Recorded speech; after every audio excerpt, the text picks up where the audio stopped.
Good morning. ಎಲ್ರೂ ಹೇಗಿದ್ದೀರಾ? Good morning, sir. Morning, ಎಲ್ರೂ Fine, sir. ಹೇಗಿದ್ದೀರಾ? sir. Okay, Morning, thank sir. you. ತುಂಬಾ ಸಂತೋಷ, ತುಂಬಾ ಸಂತೋಷ.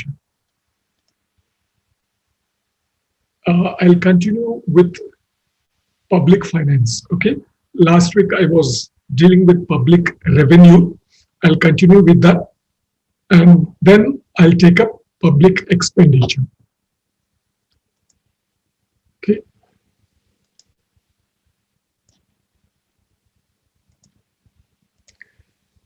Categories of GST, goods and services tax. So there are three types. One is the central goods and services tax. The second type is state goods and services tax. So central goods and services tax, yes, which belongs to the central government. The money, the tax paid goes to the central government. State goods and services tax for the state government, and integrated goods and services tax. Okay, so both central and state goods and services tax apply to the intrastate transactions. What do you mean by intrastate transactions? The transactions, the business, the buying and selling, which happens within the state. So if buying and selling or moving the goods from one state to the other state happens within a state, then it is intrastate transaction.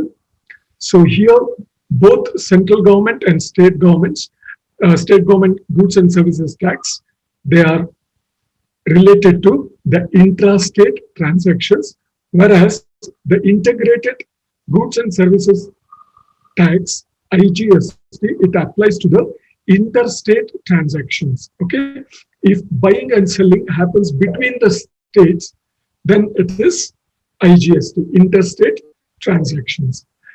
And customs duty. What is customs duty?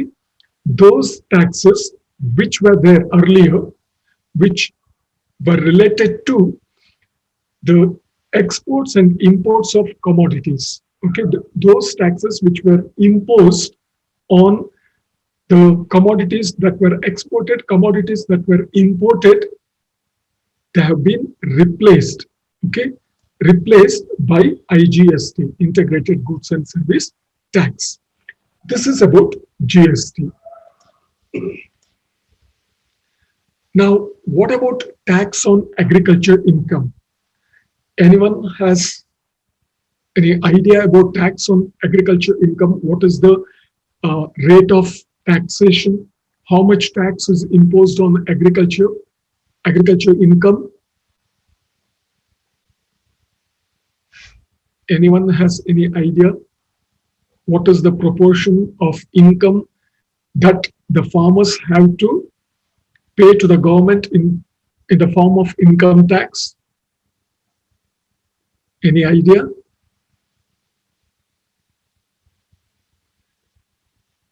No. Okay.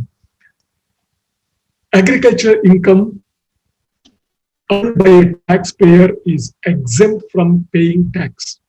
So there is no income tax on agriculture. If your income is from agriculture, you don't have to pay any income tax. Okay, so agriculture income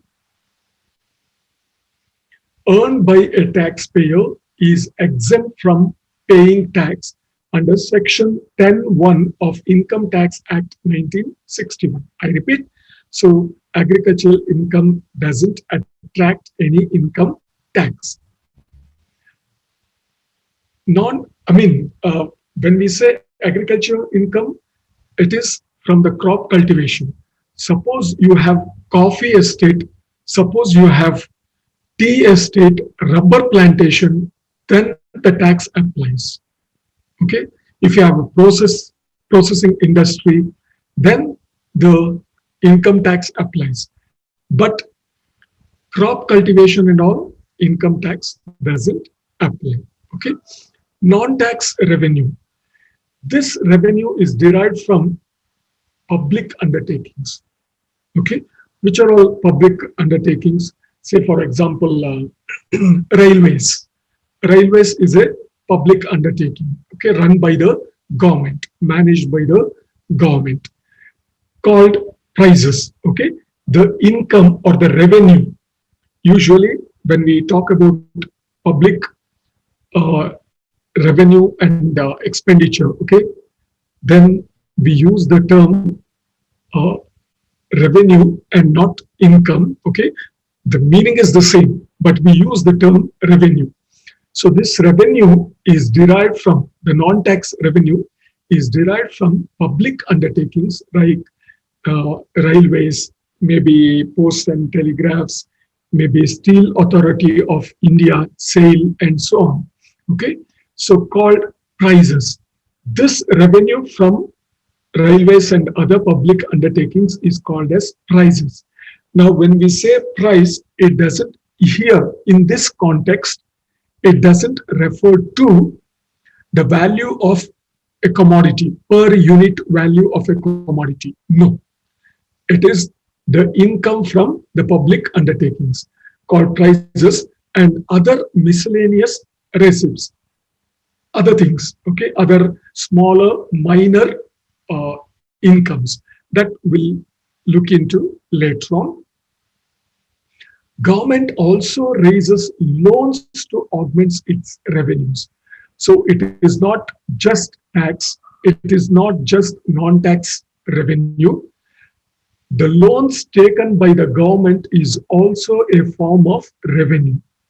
Okay, to spend, to expend on uh, creating all the public services and public goods and services. Okay, the government needs money. If the tax revenue and non-tax revenue is not sufficient, then the government may borrow money, maybe from the World Bank, maybe from the IMF, or maybe even from the private agencies. It may be from the banks, Reserve Bank of India, NABARD, commercial banks, and so on. Okay, so these loans taken, borrowed by the government for public expenditure is also a non-tax revenue. Okay, so the a sort of summarization here. What are the major sources of public revenue? It can be classified into two groups. One is taxes and prices, and the other one is the minor sources. Okay, major sources are taxes and prices, and minor sources, all these miscellaneous receipts. Okay, minor sources, fees, special assessment, fines, forfeitures, escheats, tributes, indemnities, gifts, grants, and so on. Okay, we'll look into in brief each one of them. What is tax, what is price, what is fees, what is grants, and so on. Okay. Non-tax revenues, price, it is the income from public enterprises. I repeat, price is income from the public enterprises. It is only in the context of public revenue. But otherwise, when we talk about price, it is per unit value of a commodity. Price of a pen is 25 rupees. Price of an umbrella is 150 rupees. Okay, so generally when we say price, it refers to value of a commodity. But when we are discussing about public revenue, price refers to income from public enterprises. Example, railways, hydroelectric projects, iron and steel projects, and so on. That is the income from these enterprises, undertakings. Fee.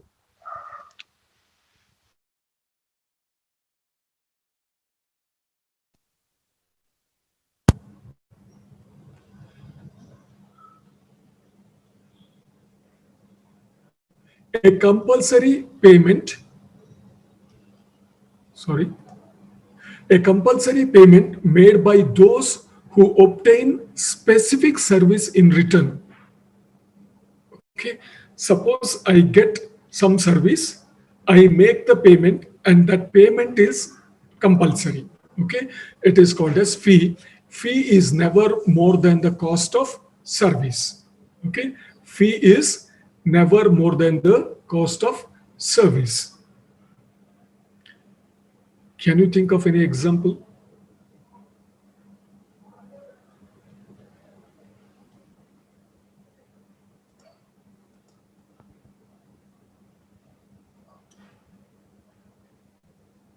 Suppose you're studying in a government college. Okay, so the fees you pay, it is a compulsory payment made by those who obtain a specific service. Specific service in your cases, you get the knowledge, you get a degree certificate. Okay,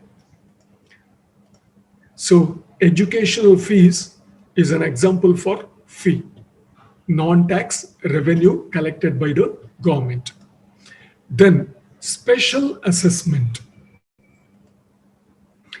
tax levied on property, ಆಸ್ತಿಯ ಮೇಲೆ ವಿಧಿಸುವ ತೆರಿಗೆ. Tax levied on property proportionate to the benefit conferred. So if the benefit is more, the tax amount will also be more. So the tax levied on property proportionate to benefit conferred.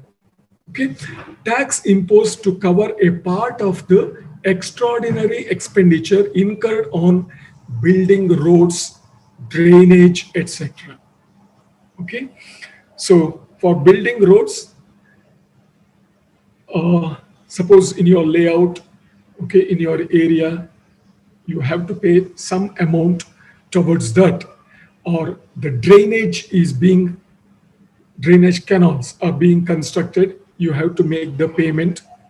Okay, in Bangalore, everywhere UDG, underground drainage connection would be there.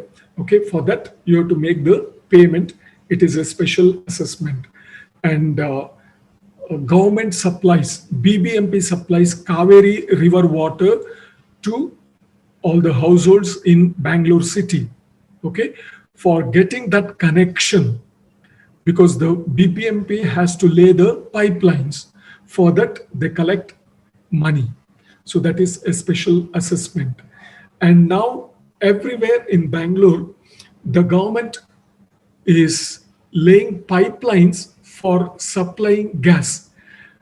Now we get cooking gas in the form of gas cylinders. Okay, in gas cylinders we get the cooking gas, but henceforth in the future, okay, we'll get piped cooking gas. So cooking gas will be supplied through pipeline like water. So for that we have to make payment. So till up to the main road or up to the road, they lay the pipeline, the BBMP. From the road to our house, we have to get the connection. For that we have to make the payment. That is special assessment. Okay, so UGD, underground drainage connection, Kaveri water supply connection, piped gas connection to houses. Okay, for that we have to make the payment. It is referred to as special assessment. It is a non-tax revenue to the government. Then fines. I think many of you, for two-wheeler riders, okay, you might have paid fines. Riding the bike without wearing the helmet.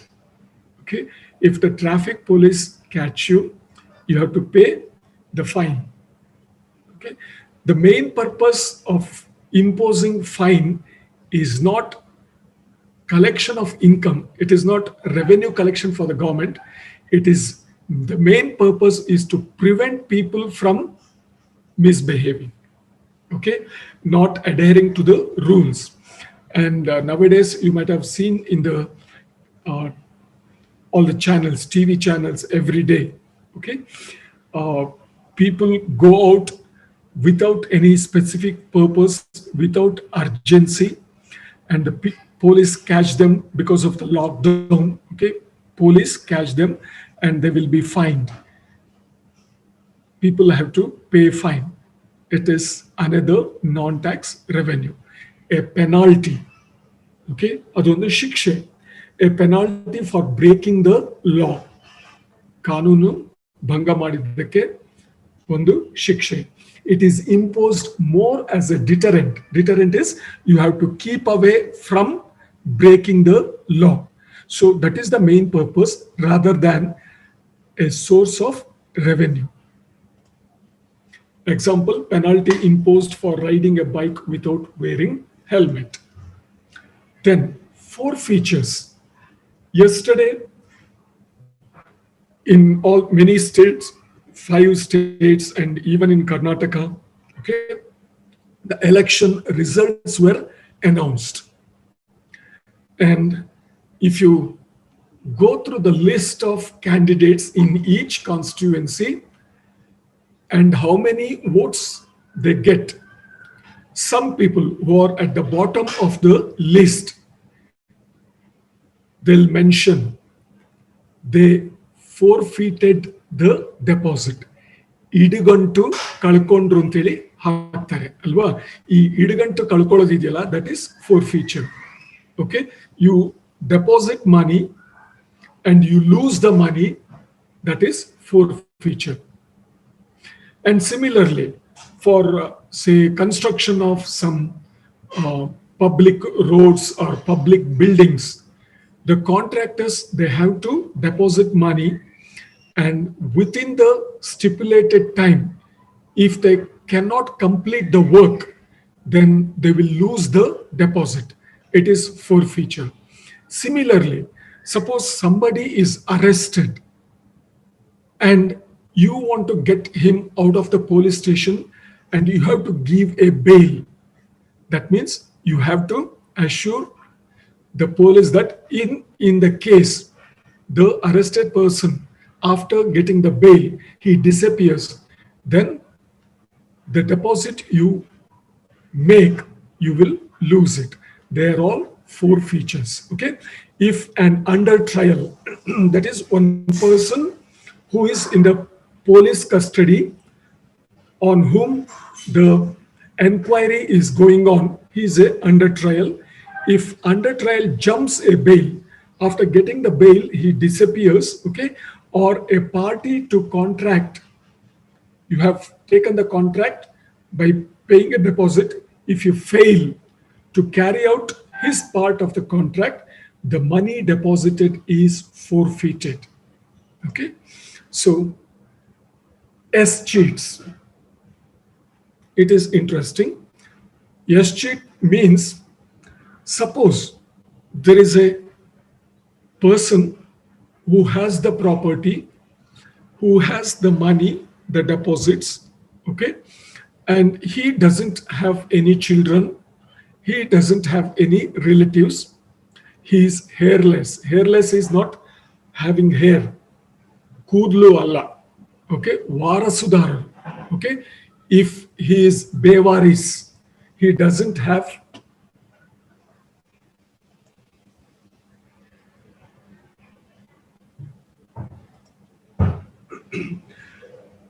if he doesn't have a successor, ವಾರಸುದಾರರು ಯಾರು ಇಲ್ಲದೆ ಇರುವಂತದ್ದು, ಬೇವಾರಿಸ್. That's why generally we call, I mean, when we fight with somebody, we say bevarsi. Actually, bevarsi means one who is hairless. Okay, one who doesn't have somebody to look after him, somebody to take care of him. Okay, so if a person dies hairless without any successor and he doesn't leave a will behind, will is marana shasana. Before dying, if a person writes a will, that means after my death, my property should be distributed among so and so. Okay, it should be distributed among my children, my wife, and so on.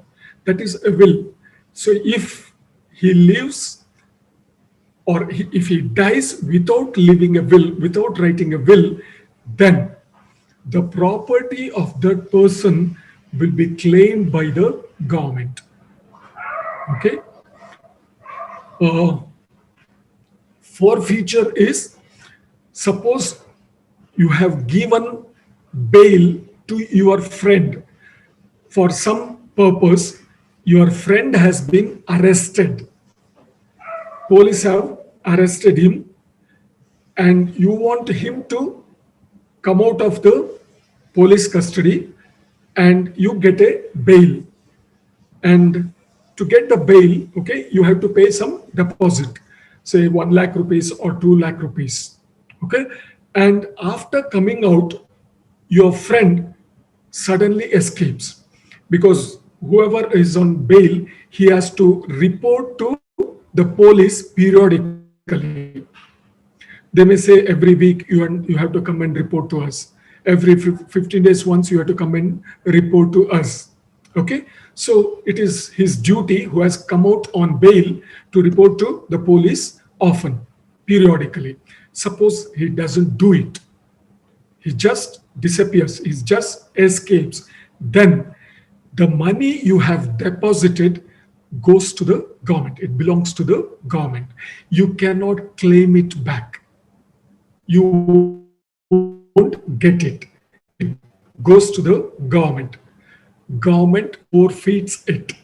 Okay, that is forfeiture. Escheat, if a person dies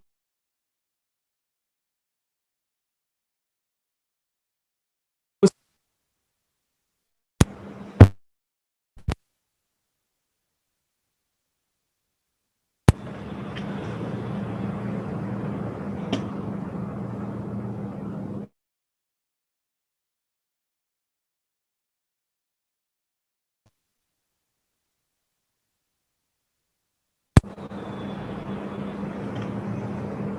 Am I audible? ಕೇಳಿಸ್ತಾ ಇದೆ ನಾನು ಹೇಳೋದು? Yes, Yes, sir. sir. Yes, sir. Okay.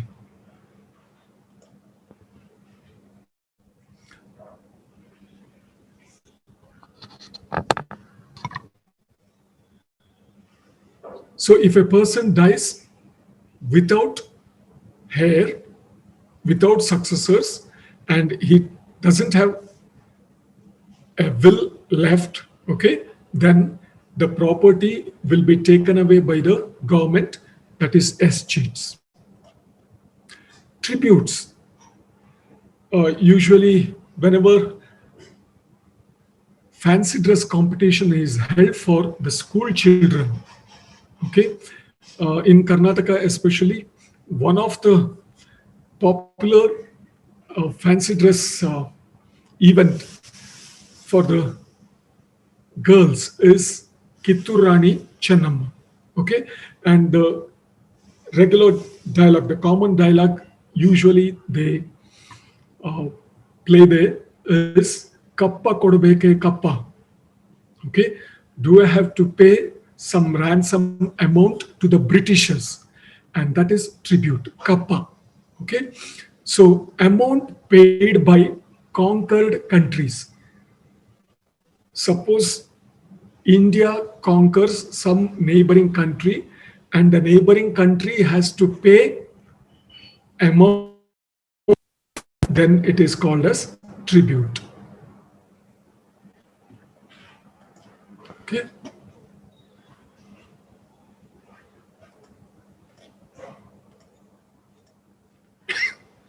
Indemnities. Amount paid by a foreign country for any damage caused during war, etc. Suppose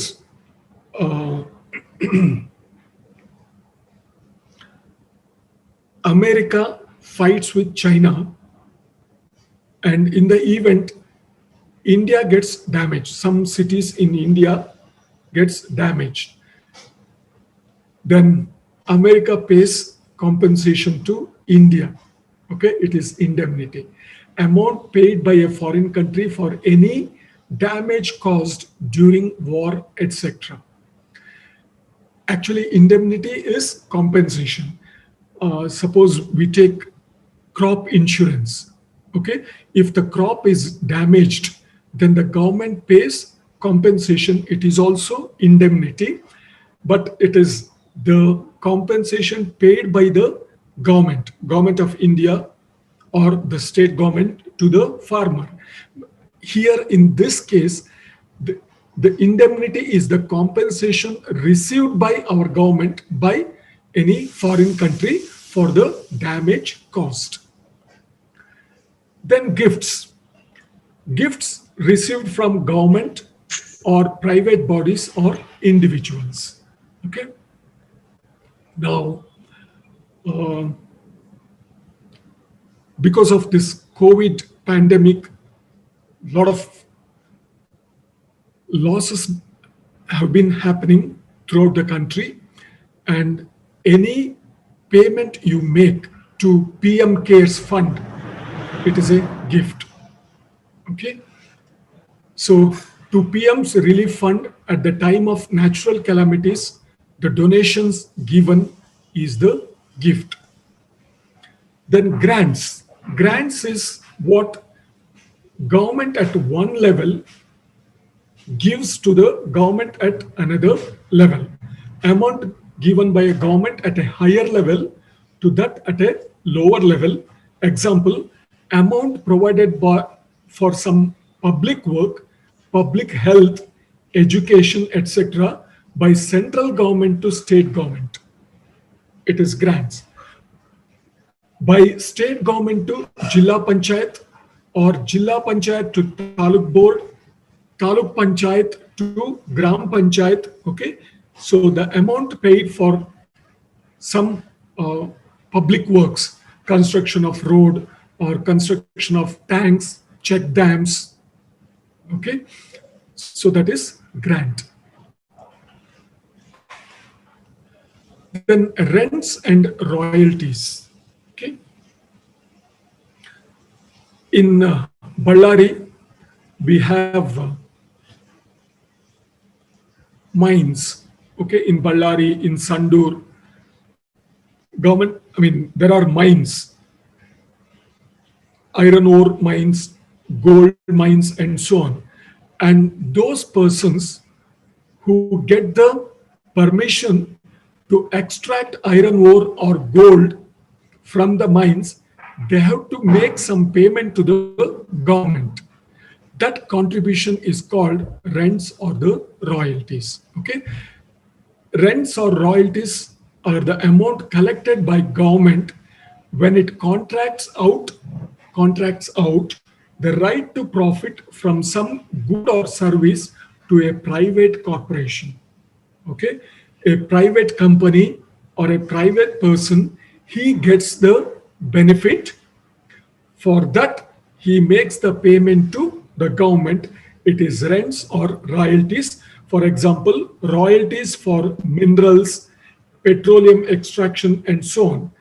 Reliance company, they have Reliance petrol bunks in many places. Okay, Reliance company extracts petroleum from the petroleum wells. Okay, oil wells.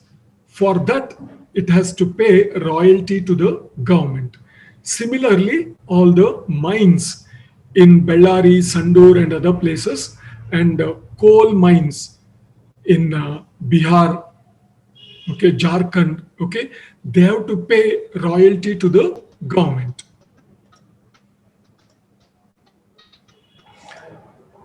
What is a tax?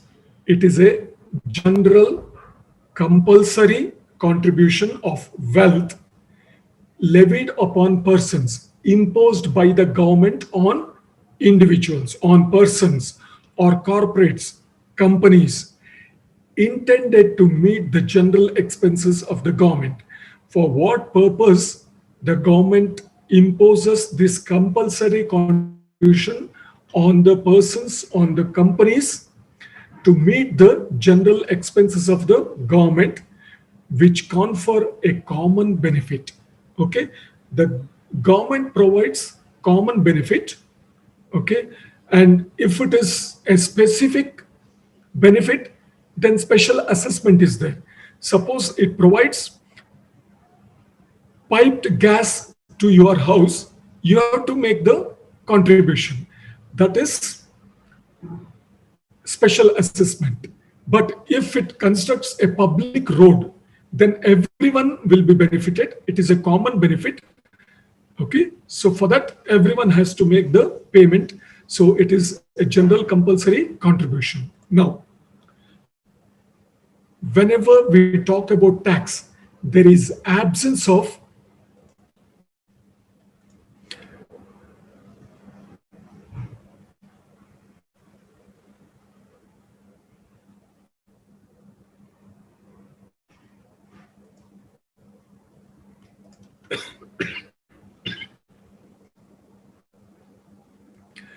there is absence of any direct quid pro quo between the taxpayer and the government. Now, what is this direct quid pro quo? It is, in a crude way, we can explain it as you scratch my back, I scratch your back. ನೀನು ನನ್ನ ಬೆನ್ ತುರ್ಸು, ನಾನು ನಿನ್ನ ಬೆನ್ ತುರಿಸ್ತೀನಿ ಅಂತೇಳಿ. Okay, here there is absence of any direct quid pro quo between taxpayer and the government. What it means is, I cannot ask the government, okay, I pay tax to you, so you have to give me this benefit. No, it is common benefit. You cannot say government makes payment to the police department, police personnel, okay, for all the police constables, police inspectors, okay, the government makes the payment. From where the government gets the money to pay salary to the police, it is from the tax you pay. Can you go and ask the government, I pay tax, with that tax money you pay salary to the police, so every night you have to send one police constable to guard my house. ನಾನು ಕಟ್ಟೋ ತೆರಿಗೆಯಿಂದ ಪೊಲೀಸ್ನವರಿಗೆ ನೀವು ಸಂಬಳ ಕೊಡ್ತೀರಾ, ಆದ್ರಿಂದ ಪ್ರತಿ ದಿವಸ ರಾತ್ರಿ ಒಬ್ಬ ಪೊಲೀಸ್ ಕಾನ್ಸ್ಟೇಬಲ್ನ ನನ್ನ ಮನೆ ಕಾಯಕ್ಕೆ ಹಾಕಿ ಅಂತ ಹೇಳಿ ನಾವು ಕೇಳೋದಕ್ಕೆ ಸಾಧ್ಯನಾ? ಇಲ್ಲ. So that is what it says. There is absence of any direct quid pro quo between the taxpayer and the government. Okay, example, an income taxpayer cannot demand for a policeman to guard his house. Now, if any foreign government, it pays any damage compensation for the damage it causes.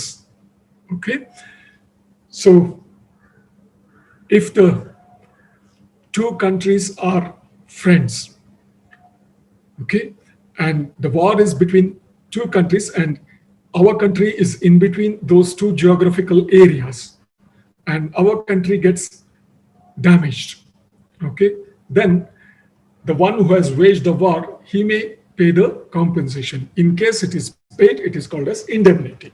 Okay, now public will come to public expenditure. Hitherto we talked about the public revenue, from where the government gets income. Now we'll talk about how the government spends that money. So public expenditure relates to the government expenditure for its various activities, including administration. It is not just for the development. It is not just for construction of road, construction of hospitals, and so, or purchasing all the armors, okay, tanks, guns, and so on, helicopters, all those warships, submarines, and so on.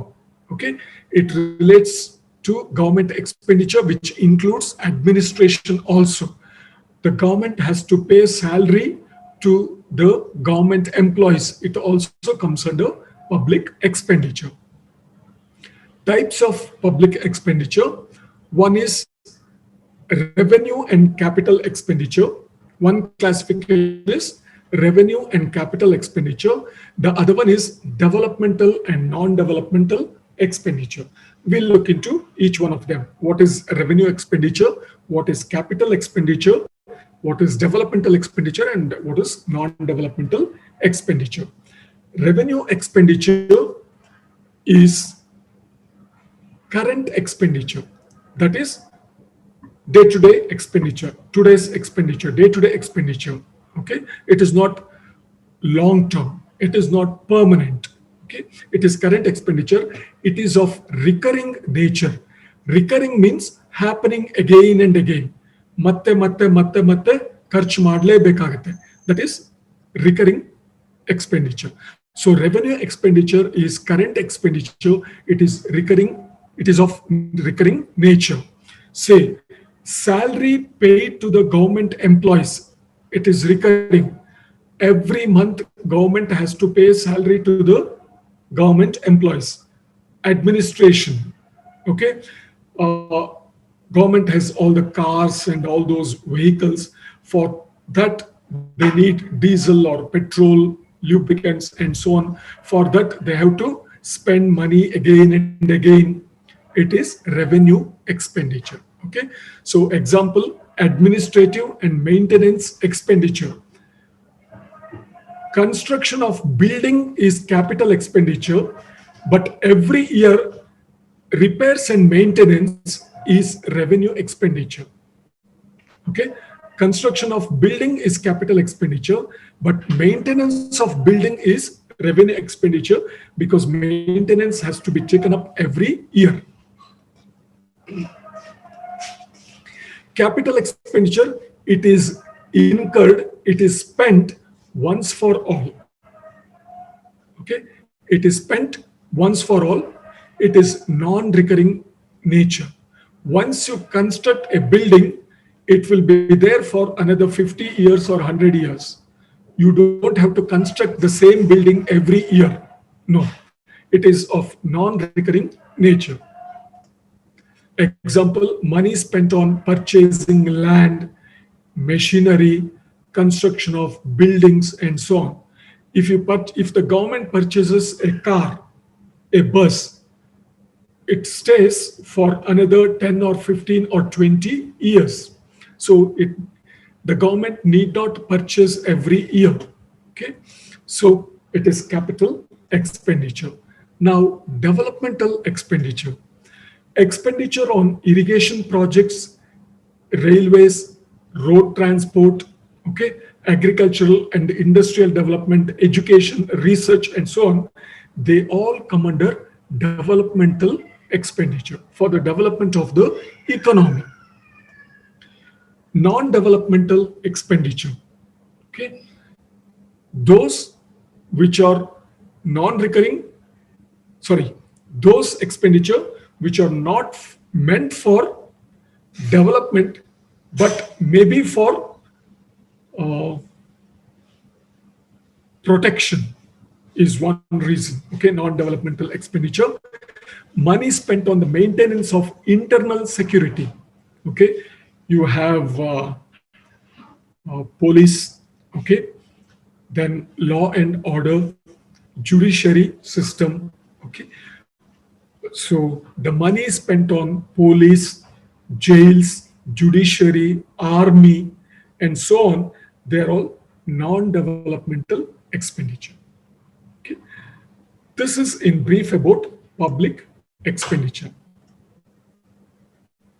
So if you have any question on this, you may ask me, or else I'll move to the next chapter.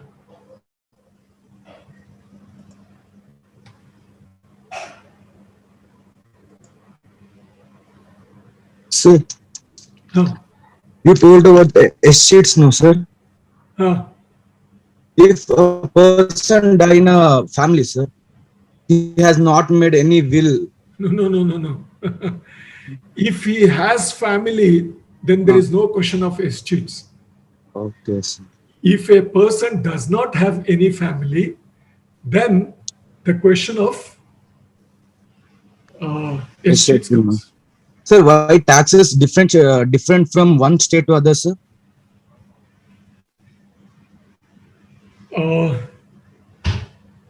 Not entirely different. Maybe there are certain changes, okay, modifications. Otherwise, usually income tax, it is the same throughout, okay. But some taxes, say for example, tax imposed on local taxes imposed on petroleum, diesel, it varies from state to state. Of course, the states have certain liberty to make some changes, okay. Okay, sir. Thank you. So, Huh. so states doesn't apply to the condition if a person has died, then only we can call it states. If a government claims the property of a person, if he fails to pay the loan he has taken from the bank, like in the case of a businessman and all, if they fly and they haven't paid the money they have borrowed from bank, then also the government claims their property, everything and all, then that is not called states. So, No, no, no. Ankit Verma, it is not yes, S cheats. It is not S cheats. Okay. S yes. cheats is a source of revenue, income. But what you mentioned is it is recovery of the due amount. Yes, Did you get the difference? What you talked about, if a person doesn't repay the loan amount, okay, his property will be confiscated. Okay, his property will be confiscated. It is not a revenue for the government. It is only recovering the dues. Okay, it is not S cheats. okay, sir. Okay.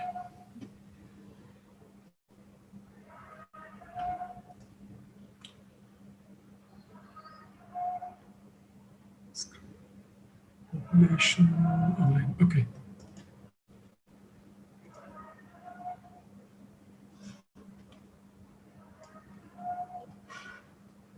Let me take up the next chapter, the economic systems. Okay. Is the slide visible? Yes, sir. Okay. Economic systems. The meaning of economic systems is now in one of the introductory classes, I had mentioned what is the fundamental problems or decision the country or the economy has to take. What to produce, how to produce, and for whom to produce, right? What to produce, how to produce, and for whom to produce.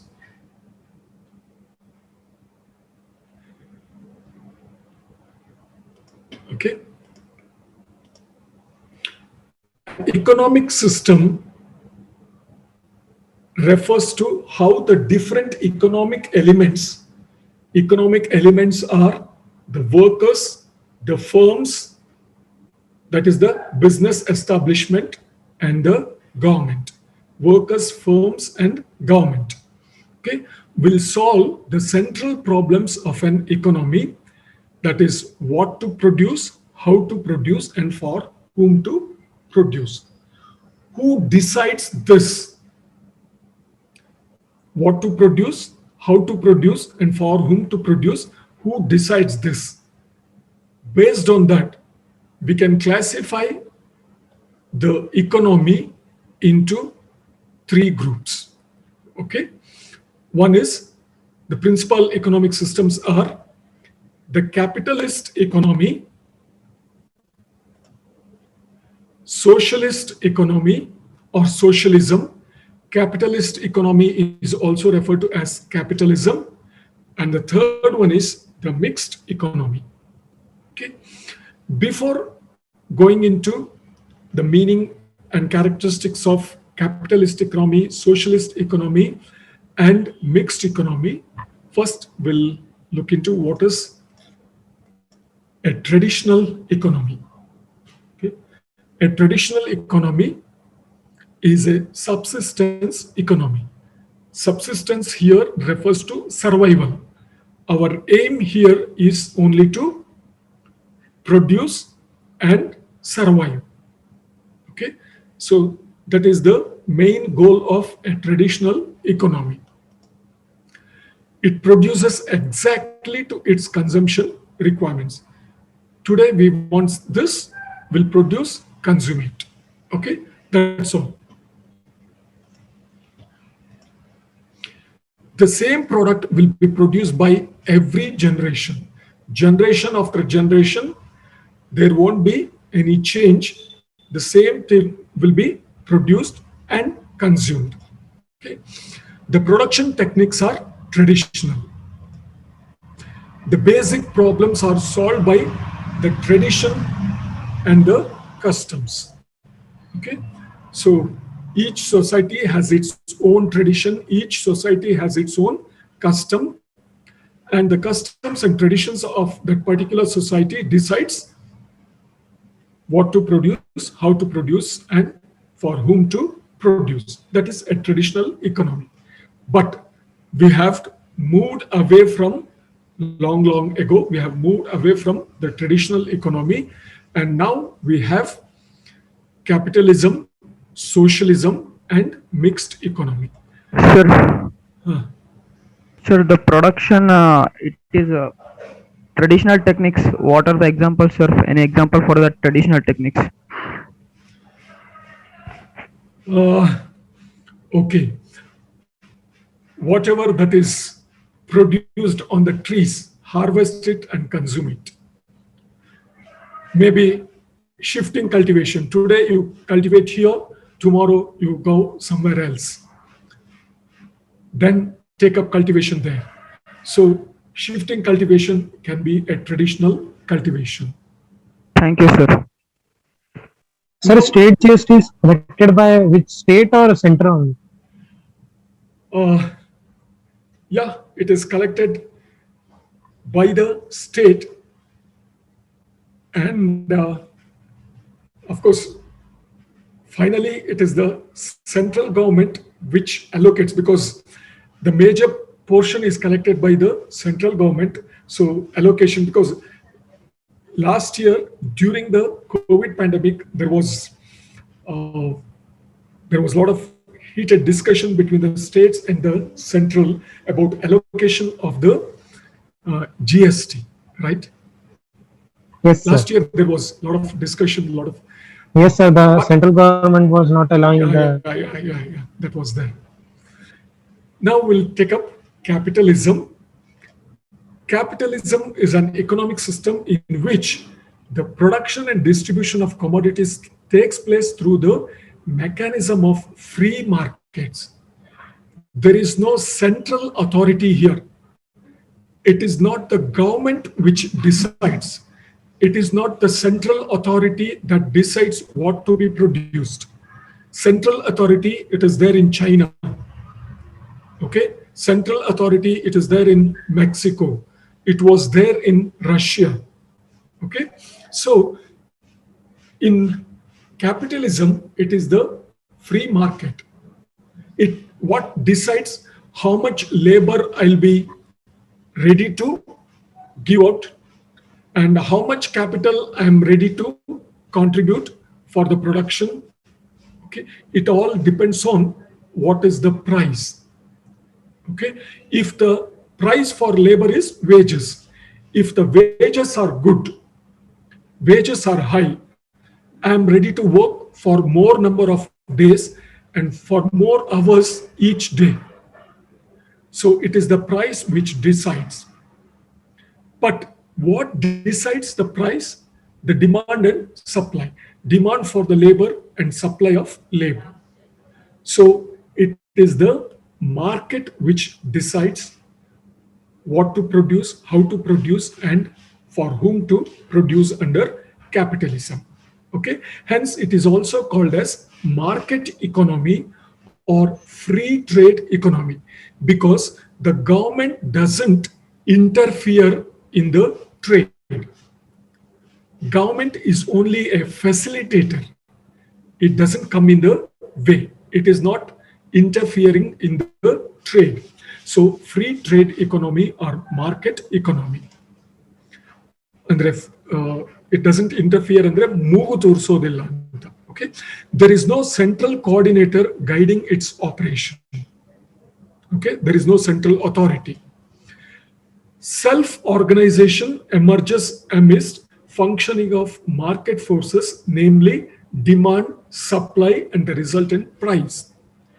So, organizing production, distribution, consumption, okay, it is self-organization.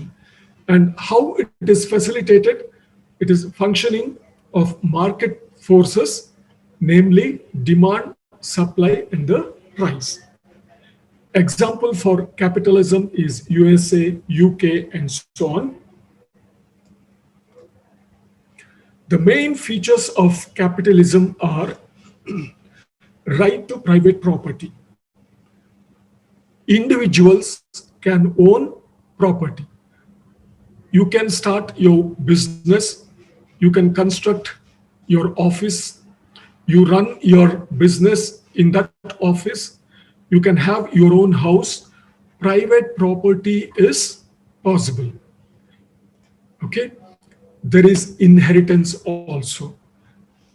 Your father has constructed the house, then it belongs to you. Okay, there is inheritance. Instruments of production are owned by private individuals. So land is owned by private individual.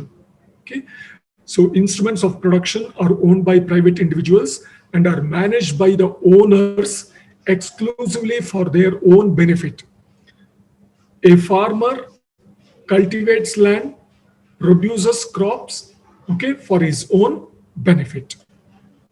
Then, second feature of capitalism is freedom of enterprise. Okay. That is, everybody is free to take up any occupation that he or she likes, start any business he or she likes. If I want to be a doctor, I can become a doctor. If I want to be an engineer, so. If I want to be a bank officer, you're free. Okay, you can start any business you like.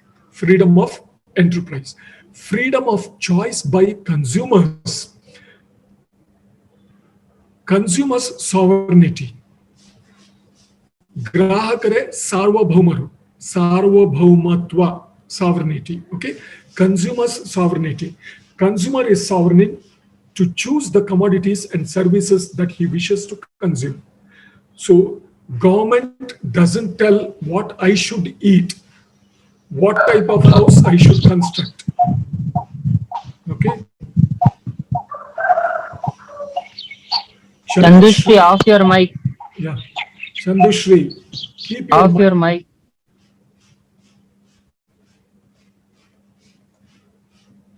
Okay. Consumer is sovereign. So government need not tell me what to purchase, what to eat, how to construct my house, and so on. I have the freedom. Consumers have the freedom. Profit motive. Of course, all the activities are taken up with the motive, with the goal of earning profit. So it is the only motive for functioning of capitalism. Even the workers, the profit for them is higher wages, and profit for a capitalist is higher interest. So for landowner, higher rent. So for everyone, profit is the main goal. Capitalism. Importance of price system.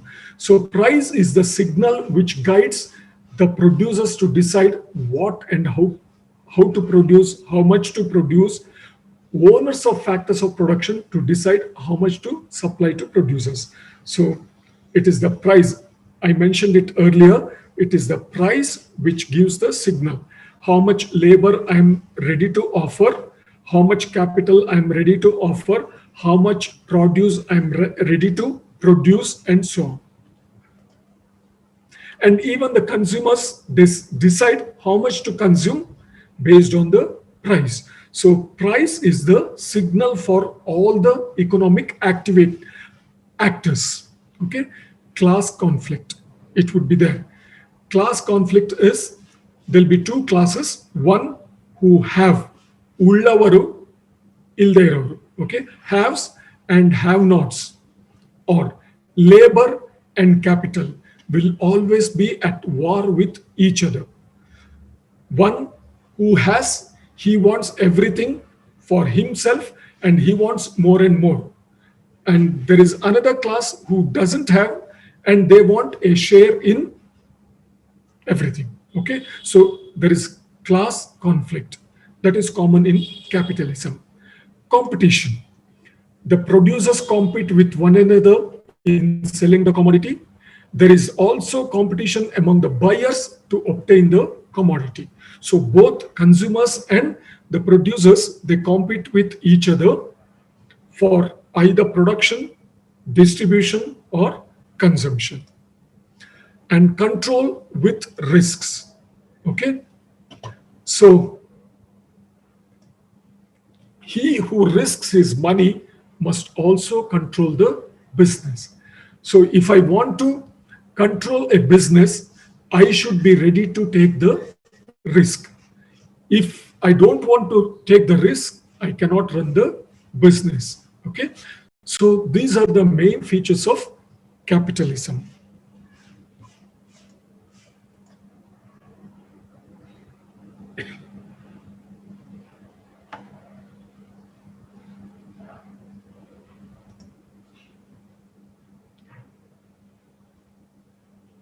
Thank you.